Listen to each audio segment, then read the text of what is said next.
Terima kasih Anda masih bersama kami. Bagi Anda yang baru saja bergabung, kami hadirkan kembali 3 berita utama hari ini.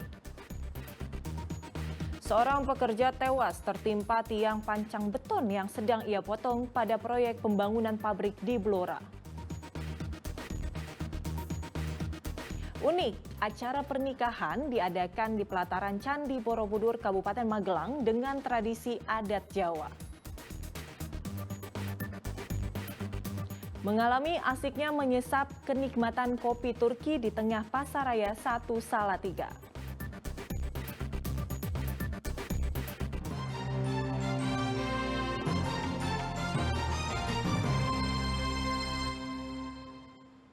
Pernikahan adalah momen sakral yang didambakan setiap pasangan dan biasanya diselenggarakan dengan cara yang terbaik.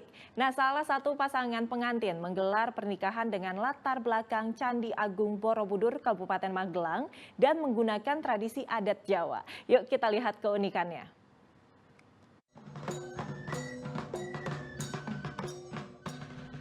Menaiki kereta kencana, Najlah Anjani Mahendra, calon pengantin wanita asal Jakarta, bersama kedua orang tuanya dikirap oleh Berdaga, Keraton Yogyakarta, menuju ke lokasi akad nikah yang berada di Taman Lumbini, Kompleks Candi Agung Borobudur, Kabupaten Magelang, Kamis pekan lalu. Tak berselang lama, Syahsema Amukni, calon pengantin pria asal Kudus, datang menunggangi kuda diiringi bergada Keraton Yogya dikirap menuju ke lokasi akad nikah. Kirap pasangan calon pengantin ini tak urung menjadi pusat perhatian wisatawan yang berkunjung ke kompleks Taman Wisata Candi Borobudur. Pernikahan yang digelar menggunakan adat Yogyakarta berlatar belakang Candi Agung Borobudur menambah sakral prosesi pernikahan, pengucapan ijab kabul oleh mempelai pria juga menggunakan bahasa Jawa. Mahendra kanthi mas kawin kalih atus gram emas puniki kabayar kenceng. Setelah ijab kabul dengan mas kawin 200 gram emas, pasangan pengantin ini pun kemudian mengikuti sejumlah prosesi dari Panggih, yaitu menemui keluarga perempuan dan laki-laki hingga menuju ke lokasi pelaminan. Kebahagiaan terpancar dari raut pasangan pengantin ini.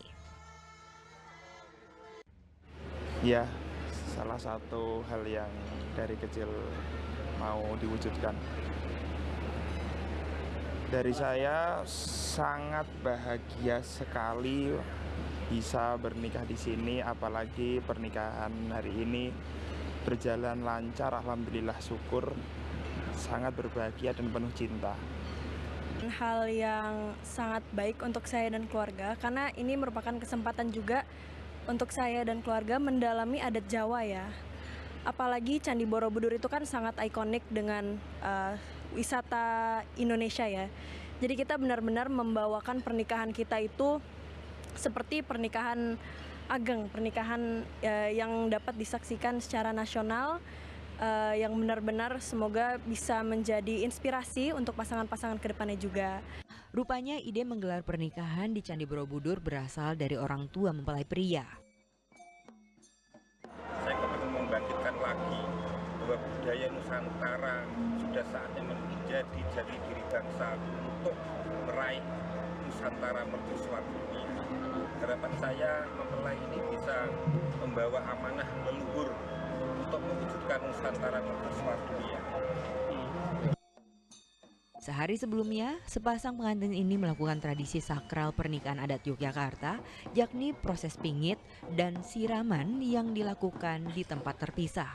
Keduanya berharap pagelaran pernikahan tradisional ini dapat melestarikan budaya leluhur dan dapat mengenalkan budaya Jawa, khususnya Yogyakarta, ke mancanegara. Wahyu Diono melaporkan dari Kabupaten Magelang. Ratusan warga memeriahkan kirap budaya di Klaten. Peserta kirap juga mengarak 100 porsi nasi nuk yang kemudian dibagikan kepada warga.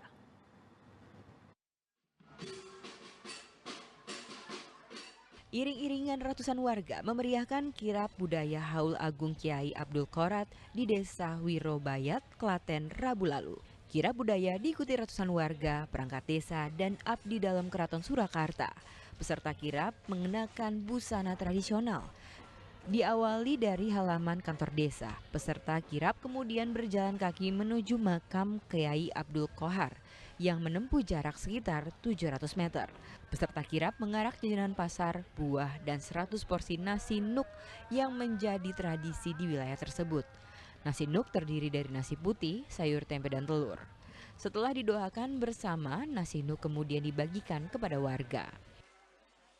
Untuk sangu atau bekal, jadi kita lestarikan tinggalan seperti itu supaya anak turun dan juga warga masyarakat yang saat ini masih hidup bisa mengetahui dan bisa meneruskan tinggalan seperti itu. Melalui doa, melalui harapan kita semua mendapat ridho dari Allah Subhanahu wa Ta'ala lantaran perantara Simbah Kyai Haji Abdul Qohar, berkah barokahnya bisa untuk anak turun warga yang ada di sini di Nguwen khususnya, umumnya di Wiro dan Tembayat dan Indonesia.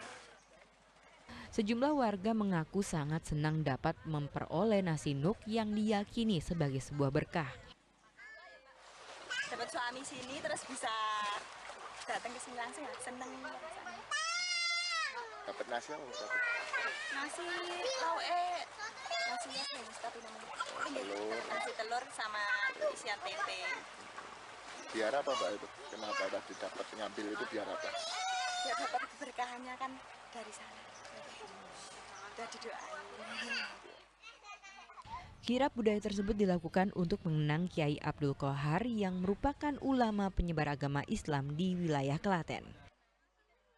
Krisna Agung melaporkan dari Klaten.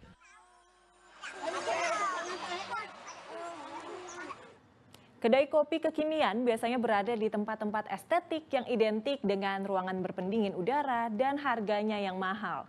Namun salah satu kedai kopi yang ada di Salatiga malah berjualan di tengah pasar tradisional Pasar Raya 1. Di tengah hiruk-pikuk pasar tradisional Pasar Raya 1 Salatiga yang sibuk, kedai kopi ini selalu ramai dikunjungi oleh para pelanggannya dari dalam dan luar daerah. Bahkan ada pengunjung dari luar negeri juga. Salah satu andalan kedai ini adalah kopi yang dibuat secara ala Turki. Para barista terampil menggunakan berbagai peralatan tradisional Turki untuk menyeduh kopi dengan cara autentik. Pengunjung juga bisa secara langsung melihat proses pembuatan kopi ala Turki ini. Barista menggunakan ceve atau wadah memasak kopi ala Turki dan pasir panas untuk menyajikan kopi dengan cita rasa khas dan menggugah selera.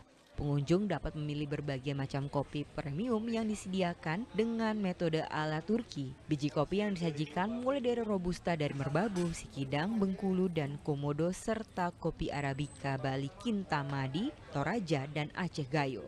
Dari menyesap kopi yang dibuat dengan cara ala Turki di tengah suasana pasar rupanya oke juga dan tak kalah nikmatnya.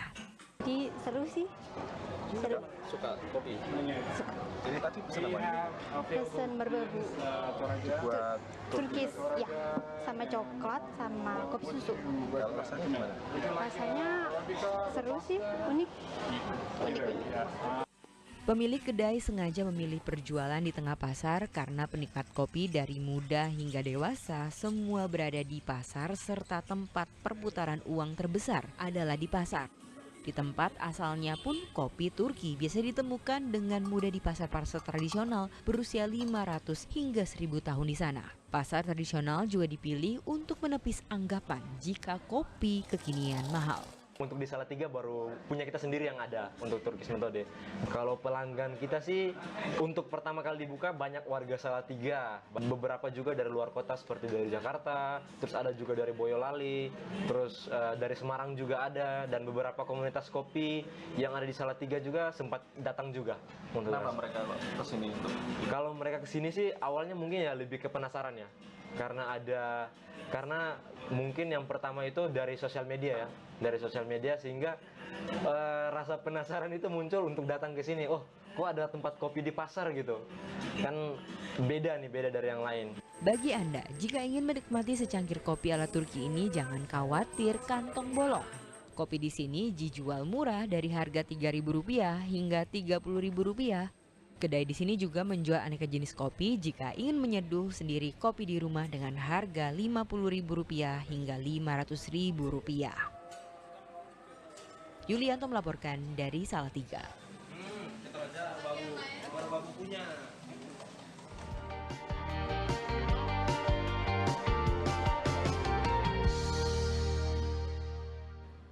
Informasi tadi mengakhiri jumpa kita hari ini. Atas nama rekan yang bertugas, saya Agisa Febila mengucapkan terima kasih atas kebersamaan Anda. Selamat beraktivitas dan sampai jumpa.